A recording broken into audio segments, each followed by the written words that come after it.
Hello, everyone. Welcome to Yoga Upload. I'm Maris Aylward, and we are doing our live Q&A today. So thank you, everyone, for joining me. If you've been waiting, I'm 3 minutes late, so I'm sorry about that. It's 10:33, and I'm really excited to be here to answer your questions, whether it's yoga related or something else, just whatever you're curious about. I do have some people who sent me their questions in advance because they can't join live. So I'll maybe answer a few of those while I'm waiting for some questions to pop up. And then we'll get right into the live Q&A. So again, good morning. Thanks for being here. And just some technical questions. Let me know if you are seeing and hearing me clearly. So I'll make any adjustments if I need to. I think my microphone is pretty good here. Camera's working right. Lighting is decent, I think. All right. Hear you loud and clear from Zoe. Hi, Zoe. We got Reem, Agnieszka. Thank you, everyone, for being with me here today. So before we dive right in, I have some questions that I'm going to answer. But before we do that, I want to say thank you again to everyone who subscribed to the channel, who watched the videos and practice yoga with me and leave their comments and their feedback. I really appreciate it. And I also want to thank especially people who support Yoga Upload on Patreon.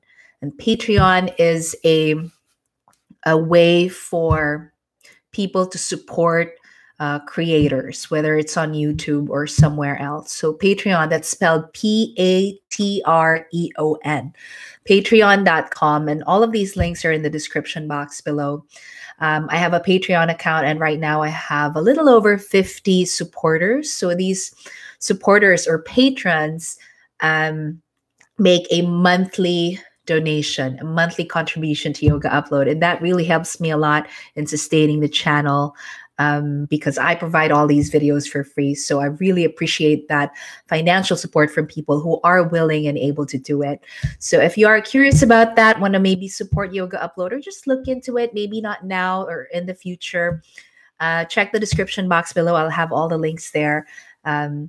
And thank you so much for those who are already supporting.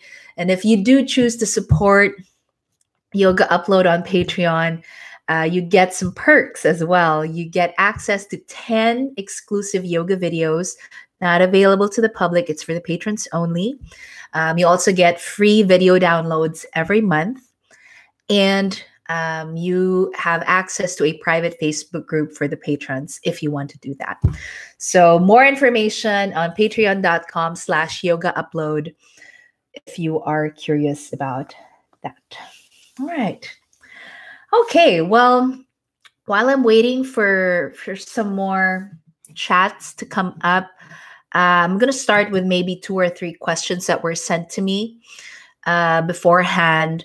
And then we'll get into live Q&A because I know I want to prioritize people who are here live, But right now, there's maybe a bit of a delay. I'm just going to wait for questions to come up here. All right. Let's start with, question from Nat DS. I'd love to know if you have any advice on developing and maintaining a consistent practice, especially during busy or stressful times. Your shorter practice videos have been a great tool, but curious if you have some tips on this.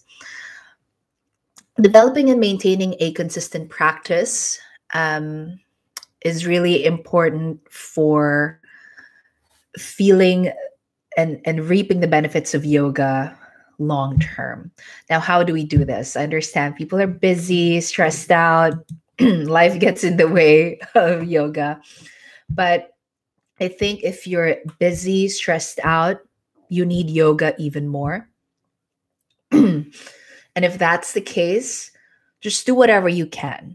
It doesn't matter how long the practice is. It doesn't matter if it's just breathing for a few minutes, maybe doing a few stretches, 10, 15, 20 minutes.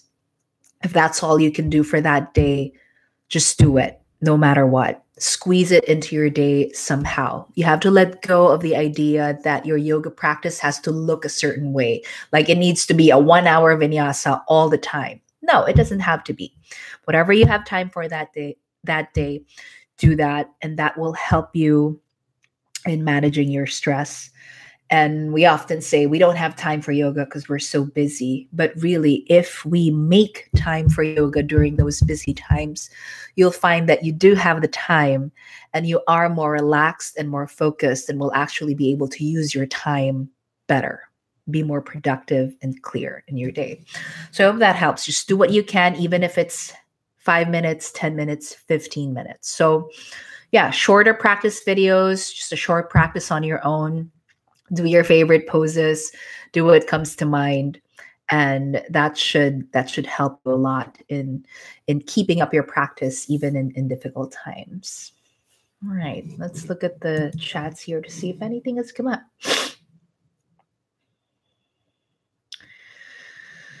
Okay, Zoe. Hi there from Queens, New York. Hear you loud and clear. Yes, hear you fine. Veronica's here. Anna Bouquet. Hello, everyone. Okay. Saloni Agarwal. Hello, I have one doubt. Could you please tell me in Surya Bedi, which I don't know what that is. Both inhalation and exhalation is through right, or inhaling through right and exhale through left. Not sure I understand the question. Are you talking about the Nadi Shodhana alternate nostril breathing? Is that what you're talking about? So that's breathing technique, one of the breathing techniques in yoga. So I don't know if that's the question. So just maybe type in and clarify that, because I don't know if I'm answering that right. Agnieszka, are you okay? You look sad or something. Oh my gosh, no, I'm not sad. I am totally okay. Just a busy day. We haven't been sleeping very well because of our toddler Akira, and he's just been a little restless in the night lately. So just probably need a little more sleep, but totally good, happy, healthy. It's a little busy and need more sleep. Anna Bouquet, hello, I just subscribed to your channel. I recently injured my shoulder while doing yoga. Can you talk about how to prevent or minimize injury? Well, Anna, I do have some videos on my channel. If you've just subscribed, maybe you haven't seen them yet, but they are the wrist-free and the hands-free yoga flow videos where we don't put any weight on your arm. So while you're recovering from your shoulder injury, you can still practice yoga. You can still practice a flow with these videos. So if you look through the playlist, you should see that. Preventing and minimizing injury. If anything feels painful, if there's sharp pain in your joints, especially, it's a signal for you to stop what you're doing and to back off. And just know that you don't always have to go for the full pose. There are always modifications and options that you can do to fit your body. So always keep this in mind, just for injury prevention in general. The pose, the yoga pose, is there to serve you, your body, and your needs, not the other way around. We don't distort our body so we can fit the pose. We modify the pose so it can fit our bodies, our unique needs.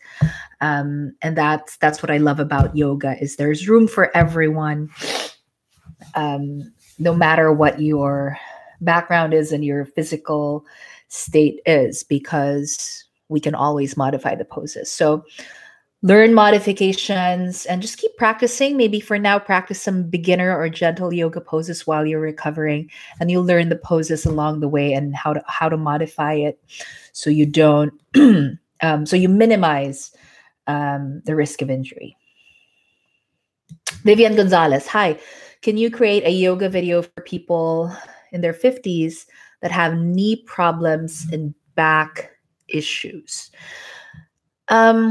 It's pretty general, and I think I have to say outright that my area of expertise is not working with people with injuries. But having said that, I do have a lot of gentle yoga videos that are easy enough and gentle enough to follow, even if you do have some injuries or issues in different parts of the body. That's good for any age. So, Vivian, if you look at the playlist, you can start with some of the gentle yoga videos there. Knee problems. I don't know what kind of knee problems you're dealing with here. I know I do have a knee-free video where we don't do any kneeling down, so you don't put any weight on your knees. So I'm gonna try and find that video. It's in the wrist-free playlist. Wrist-free, hands-free, knee-free. I know I have that one. So you might want to try that. And I hope that helps. But yeah, start with a gentle videos. All right, I don't know if I'm skipping some because it's moving pretty fast here. Okay, Zoe. Hi, Zoe. Hello, I love your style. You make everything clear and accessible to everyone. Thanks. What are 3 aspects that you feel make a solid yoga teacher? I love this question, which reminds me, my plan for the January live Q&A is for the topic is on teaching yoga. So if that is a topic you're interested in, write in the comments below so I know that I'm going to push through with that. But I really want to do that Q&A. Anyway, to answer your question, 3 aspects that you feel make a solid yoga teacher. Okay. That's hard, but try to answer that. First, a good yoga teacher, before they even become a yoga teacher, already has a solid yoga practice. They need to have already experienced the benefits of yoga for themselves, have practiced consistently over a long period of time, and appreciate not only the physical aspects of yoga, but the other aspects as well. Okay. Because I've seen people in some yoga trainings in my very, very early trainings where, just the gym where they work sends them to the yoga training so they can become a yoga teacher, but they're really fitness teachers. Nothing wrong with being a fitness teacher. Just, if they weren't really in love with yoga. So, and then they were trying to learn how to teach it. So that for me is not a good way to go. So you have to really have a solid practice.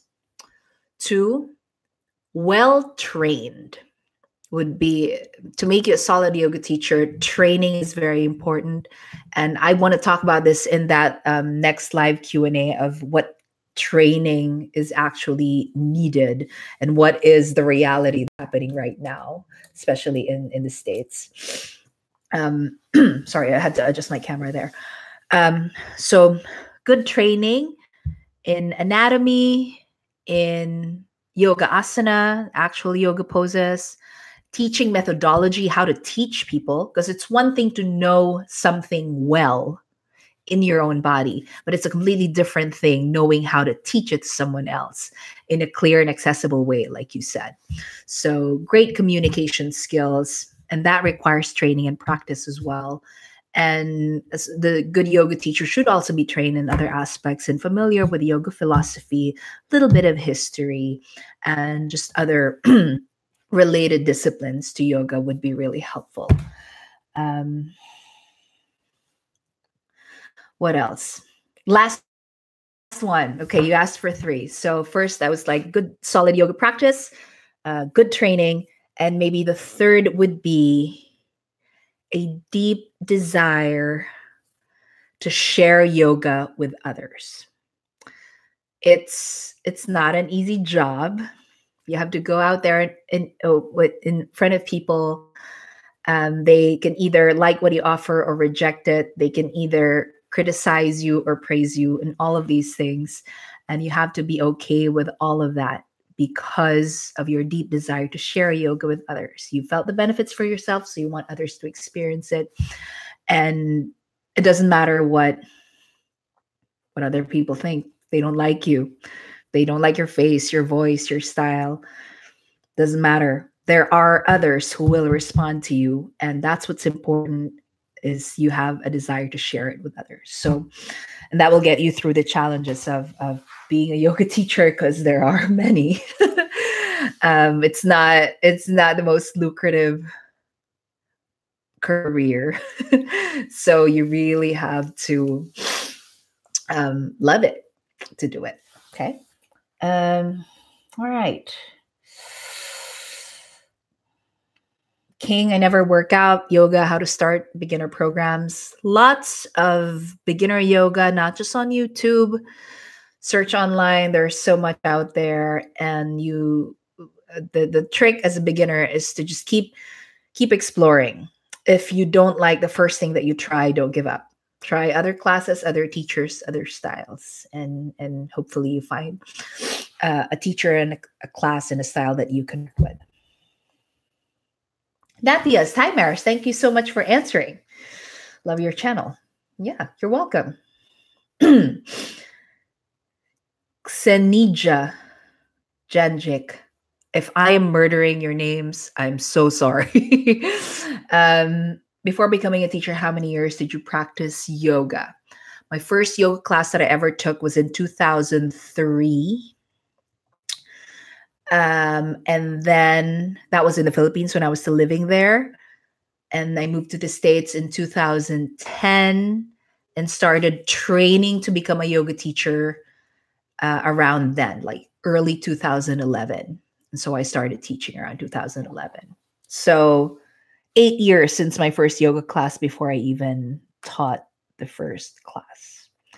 And again, you should also think about not just counting years of practice, but how consistent were you in those years? It could just be 2 or 3 years of dedicated, consistent, everyday, serious yoga practice. Then maybe you are ready to take your teacher training and take it to the next step. So think about that, not just looking at years, but how consistent and dedicated was this person in their practice before they started training to become a teacher. Okay. Veronica, have you had the baby? No. Want to see my belly? Yeah. 7 months. 7 months. So we got 2 months to go. Late January is my due date for baby number 2. So, but good news, I have filmed a lot of videos in advance, so you will still be getting yoga class videos and tutorials even when I have the baby and after that. So yeah, I'm still here. Yoga upload will keep going. All right.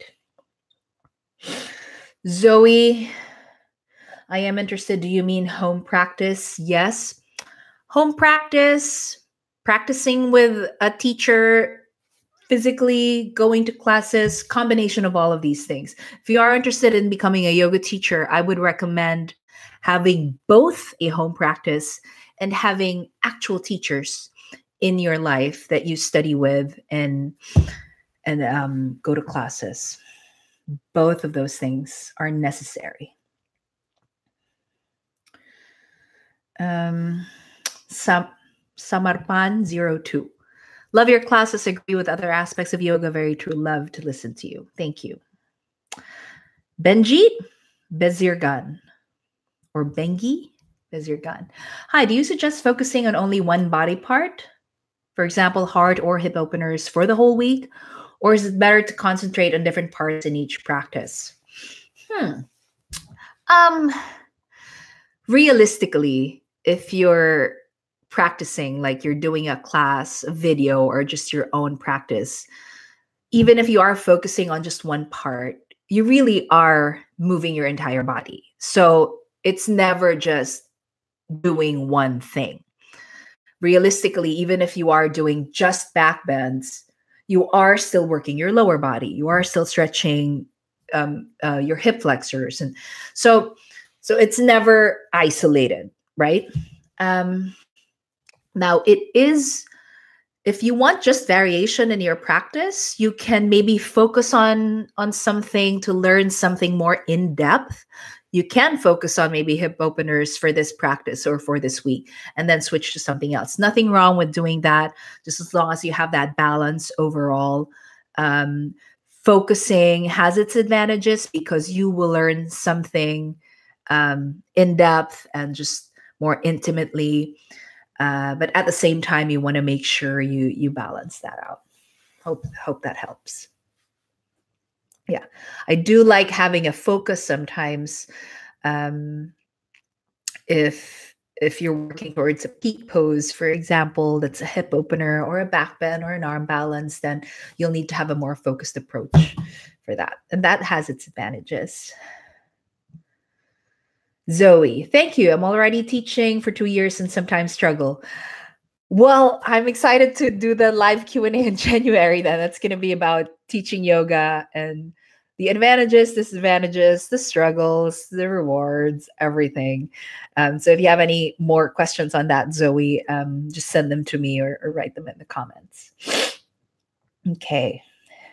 Zoe, yeah, yeah, more female word. Yep. Baby number 2, another boy.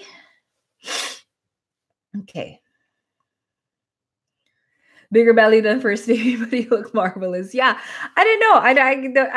I can't keep track anymore if I'm bigger this time or not. But all right, so we got a few questions I think that are gonna pop up.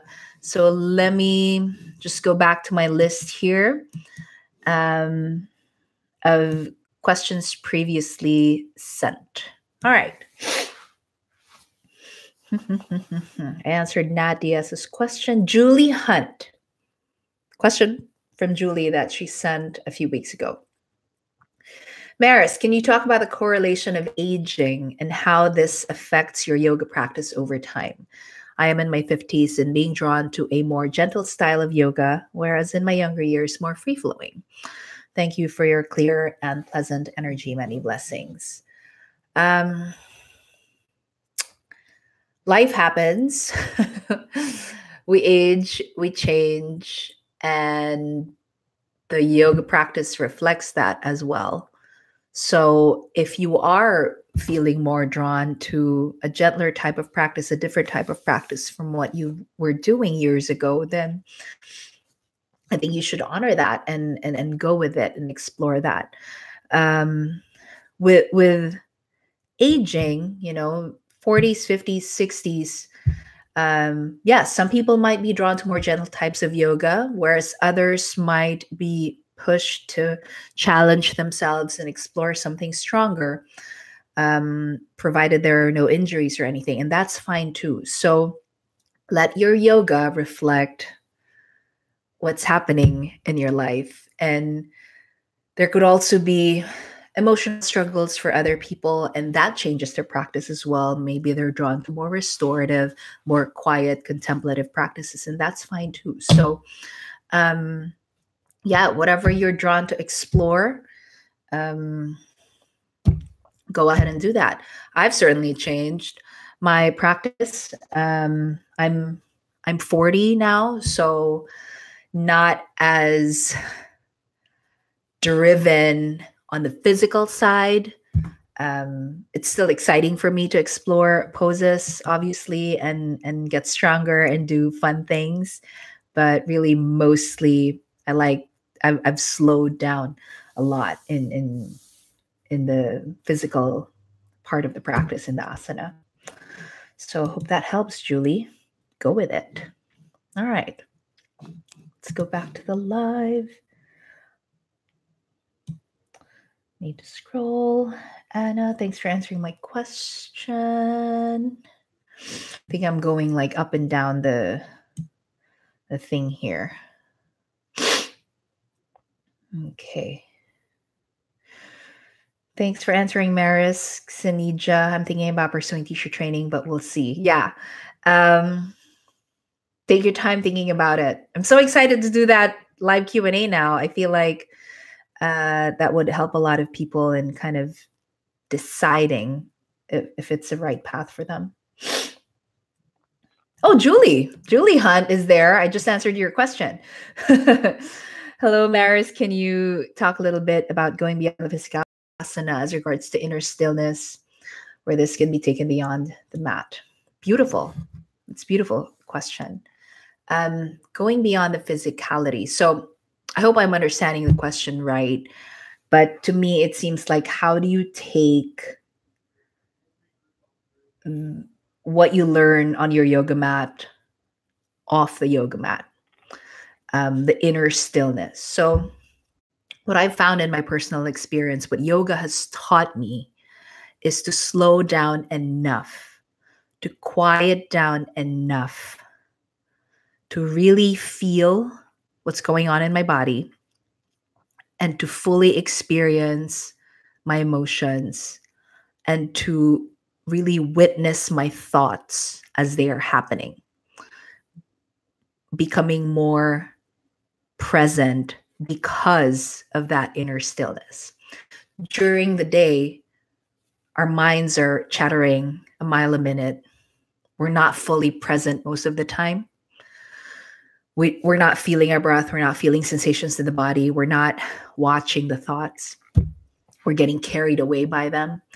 But this inner stillness that yoga teaches us, practicing that over and over on the mat, taking that out of the yoga mat, as you're saying, is just that, is after you practice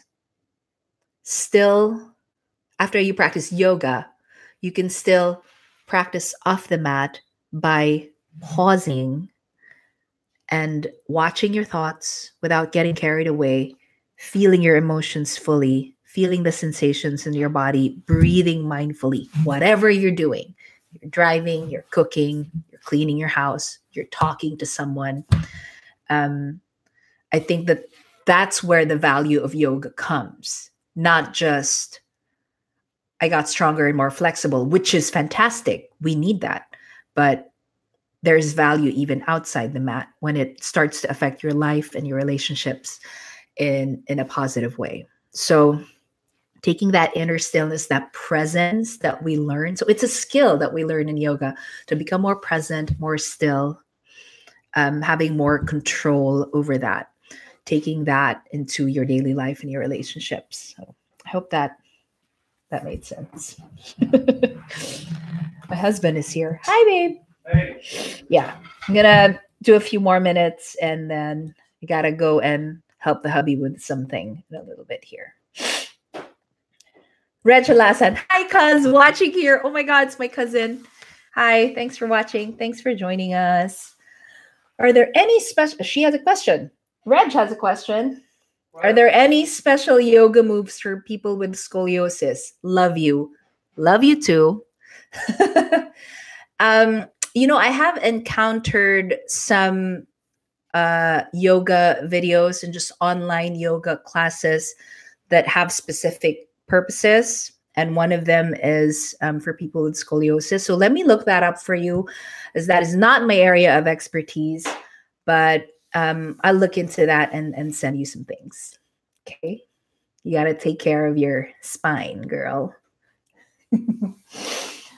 All right. I think some questions are going to pop up in a little bit here, but let me go back to my list. Maki Soul, question from Maki Soul, and this has been asked like many times by her and by many other people. I would like to know what you eat in a day. Okay. Oh, you're fine.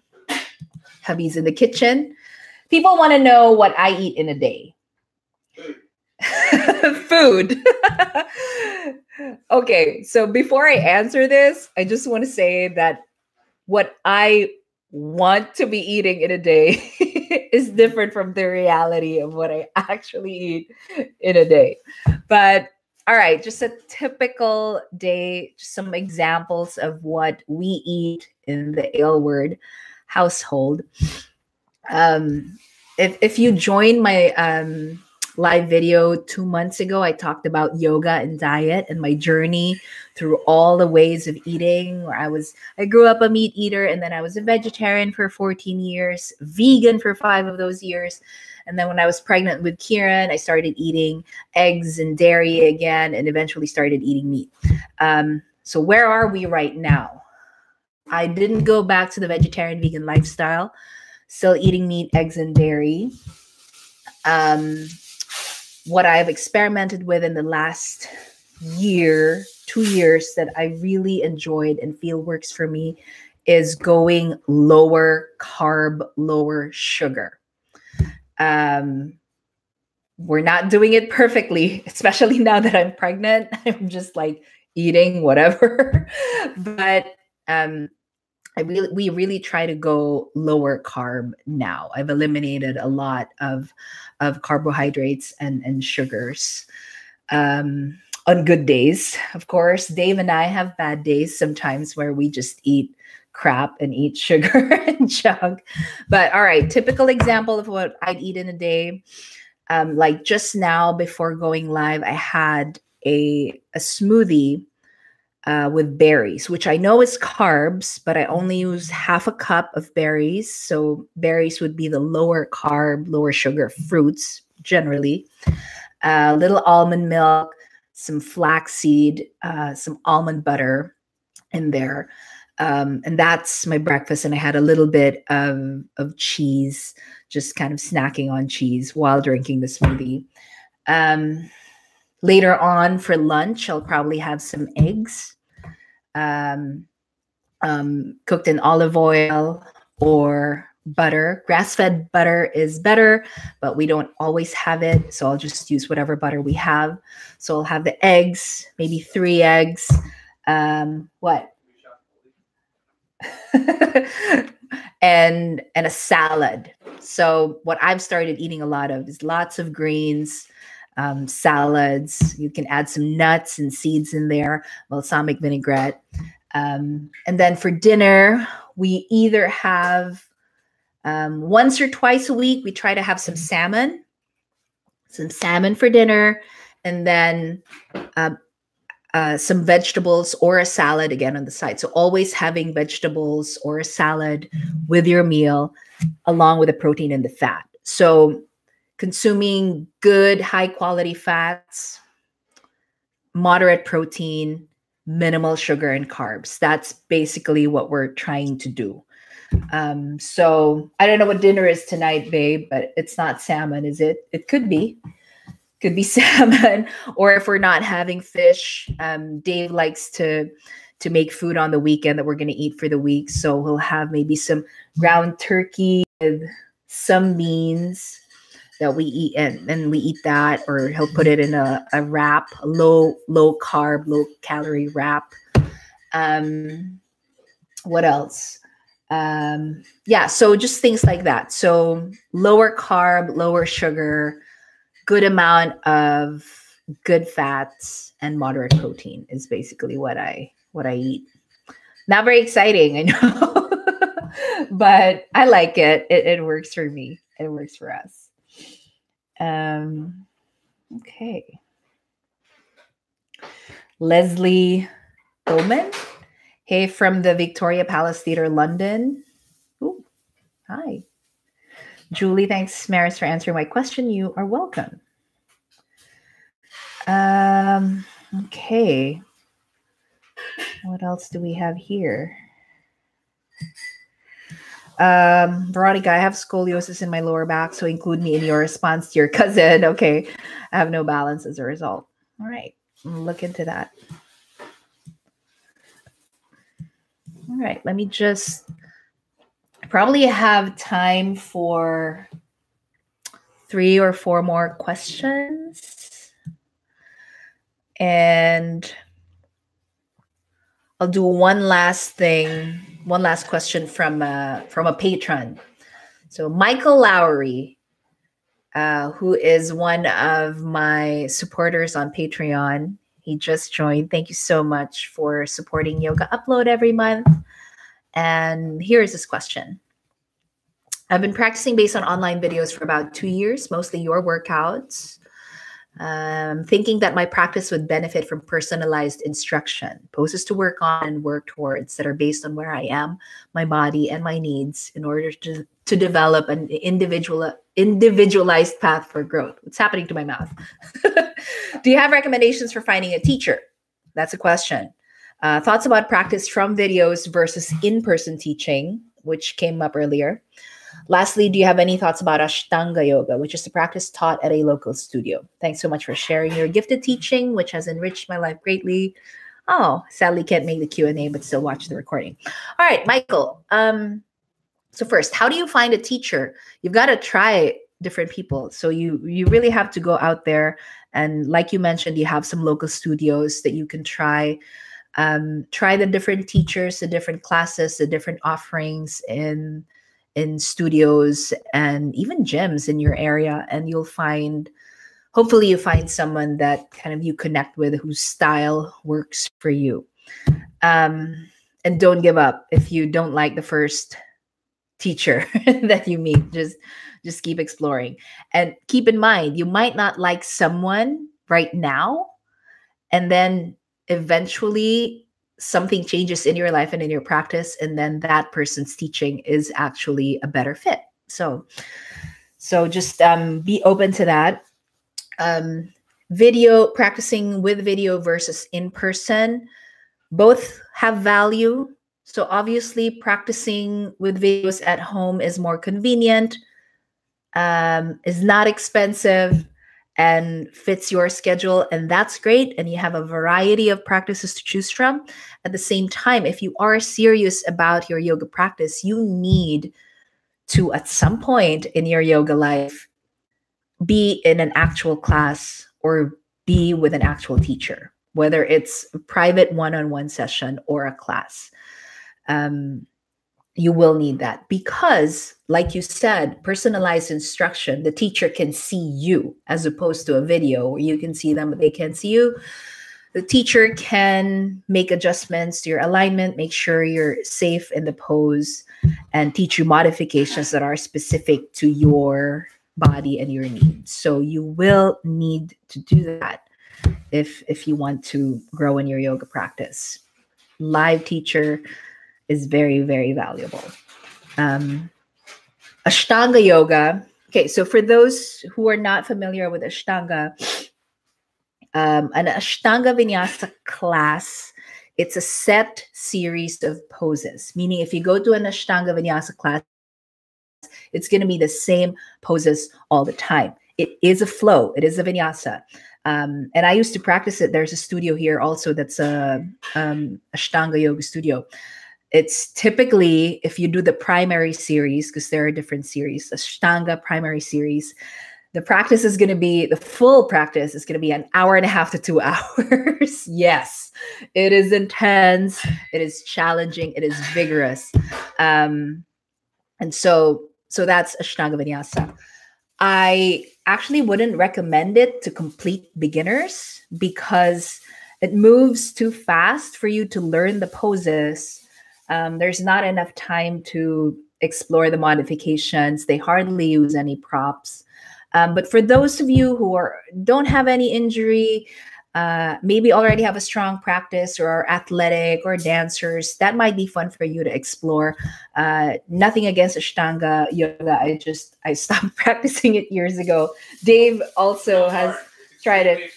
It's very physically challenging, which might be your thing. And if it is, go for it. It's repetitive. It's the same thing over and over again, which has value. Repetition leads to mastery. But I also like the freedom of just doing different things in different poses and different sequences. So try Ashtanga if you don't have any injuries. Make sure you talk to the teacher beforehand if you have any concerns. And it takes time to learn, but it can be fun. Can be fun. Gotta tell you that. It's just, I feel like I'm 40 now, and I don't know that I'll ever go back to a pure Ashtanga practice. It's just too taxing for me personally. Okay. Doot.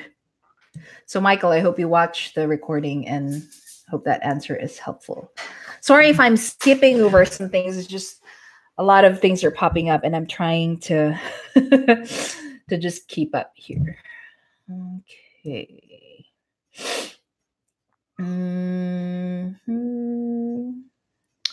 Veronica, I'm in my mid 60s and I'm doing fine with various poses. I only have problems with wheel pose, power in my arms. Veronica, I don't know if you have seen my tutorial on wheel pose. And I believe I have a yoga flow where the peak pose is wheel. So you can try looking at that tutorial. I do a step-by-step process of getting into wheel and just some poses to prepare for it. Having said that, I also feel like if there's a pose that one is really struggling with and might be potentially dangerous, there's really no reason to do it. We must let go of the attachment to the yoga poses, to doing the yoga poses. The yoga poses are there to serve us. Like I said, it's not we should try to force our bodies into these shapes. But if you are just wanting to get stronger in your upper body, there are many ways to do that. Practicing vinyasa and practicing other poses. So you might eventually be able to do wheel. You might not. Either way, it's fine. Reg, yay, thanks, cuz. Hello to Dave and Kieran. All right. Suzanne Engman, also a scoliosis question.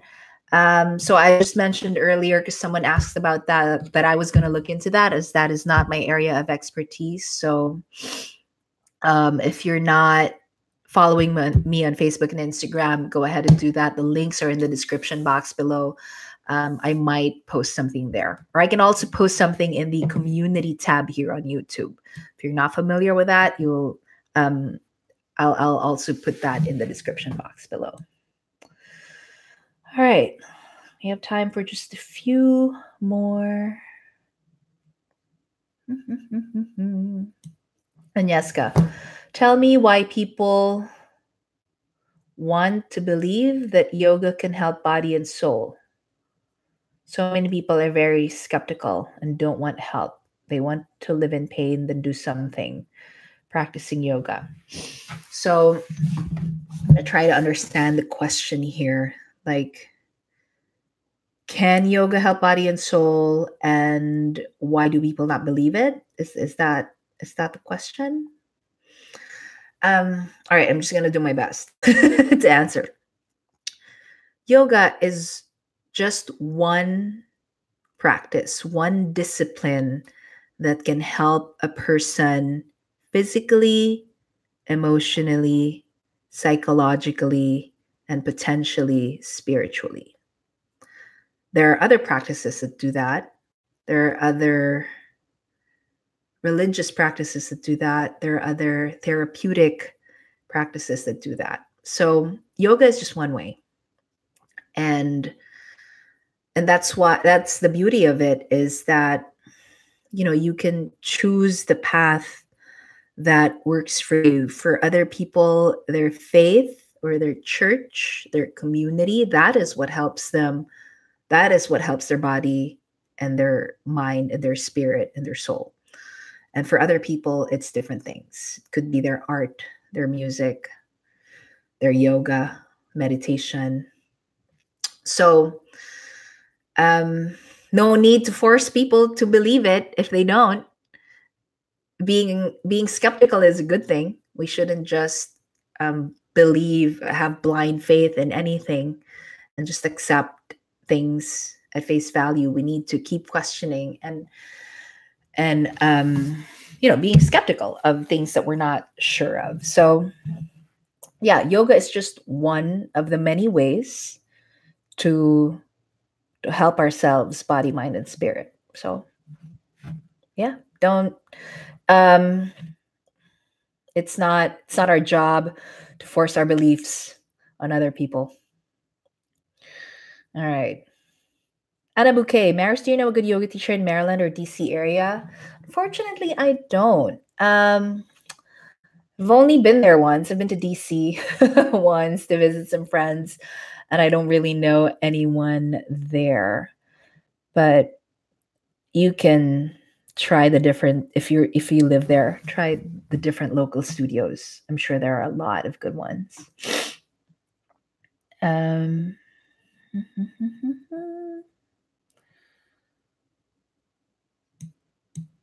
okay. Agnieszka, sorry for my language. You understand my question very well. I'm from Poland. Well, I'm just glad that I was able to answer. Don't apologize. Don't apologize from your language. Jessica Jennings, can you really lose weight from doing yoga? If so, what kind is most beneficial? Whew. All right. Last year, or maybe 2 years ago, I made a video on why I don't do yoga for weight loss videos. And basically, so go ahead and I'll look for that link and put it in the description box if you want to watch that video. And in a nutshell, what I've found in my research, I like to read a lot of books on nutrition and diet and fitness and health. And in the course of all my readings and personal experience, for weight loss, your diet plays a much larger role than your physical activity, at least in the beginning. So focus on your diet, eating clean, finding a diet that works for you, sticking to that over a long period. And it's a lifestyle change. It's not a quick fix. It's not just fad diets. Just find a good way of eating that works for you and your lifestyle that you can sustain. And that will go a long way in helping you lose weight than just doing yoga or any other physical activity. Of course, that has its value and that's important. And you will eventually incorporate exercise if you're trying to lose weight. With yoga, though, is yoga the best way to lose weight if you're just looking at physical activity? Honestly, no, it's not. It just doesn't get your heart rate up that much. It will make you stronger, improve your mobility and your flexibility and your balance, and that has great value, obviously, and you want to do that. But for losing weight, purely using yoga for losing weight, I don't think that it's the best way. It's not the best way. Use it as an accompaniment to a good diet and a sensible exercise regimen. Add yoga to the mix. Fantastic. But by itself, I don't know that it is the best way. I don't think so. If so, what kind is most beneficial? Well, if you really want to use yoga as your main form of exercise, then you should go for the more vigorous ones, like power yoga or Ashtanga yoga that I mentioned earlier, just strong vinyasa practices, hot yoga or Bikram yoga. So those would be the more, the stronger practices that are closer to physical exercise. But again, I'd rather you focused on your diet and eventually had a good fitness routine that would be better for losing weight. Then add yoga for its other benefits, not the weight loss. Make sense? I hope so. All right. I think I've gone way over time. I always say I'm just going to go for 30 minutes, but looking at my clock, 49 minutes. I just rambled on and on. All right. Let me just scroll through this and see if I can answer anything else. One or two more. I feel like I've answered most of the questions of people who are here. Yeah.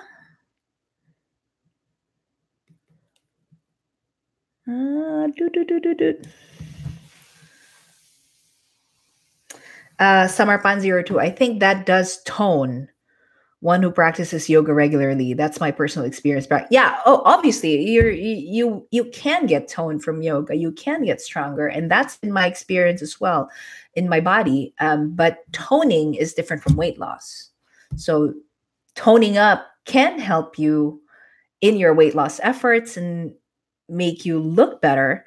But like the actual losing weight and burning of the fat is a different matter from toning up. Does that make sense? Yeah.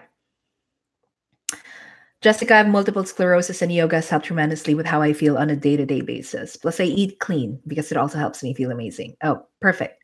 There you go. That's what you do. Eat clean, do yoga for its other benefits that are more than physical.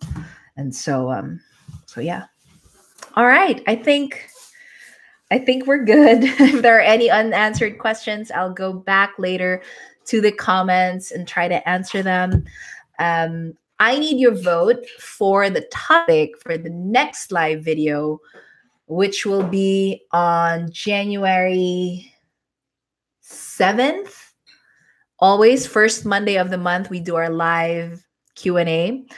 My original intention was to make that live Q&A on teaching yoga, the topic of becoming a yoga teacher, training to become a yoga teacher, teaching yoga as a career. If there are other topics that you're interested in or just some specific questions that you want answered, please write that in the comments below. Or if you are following me on Facebook and Instagram, you can send me your topics and your questions there as well. Thank you so much for everyone who joined me in my live video today. Thank you so much for my patrons who support Yoga Upload every month. And just to all of you who watch the videos, subscribe to the channel, and share it with others. That helps me so much. So I hope our Q&A today was helpful to you. And have a great day. Next video will be on Monday. Next Monday, there's a class that's coming out. It's yoga for neck and shoulders. So if you are feeling tense and stiff, or your posture is hunched over, you've been sitting a lot in front of a computer a lot like me, you will benefit greatly from the yoga for neck and shoulders videos. So stay tuned for that. And thank you for joining me. I'll see you next time. Bye.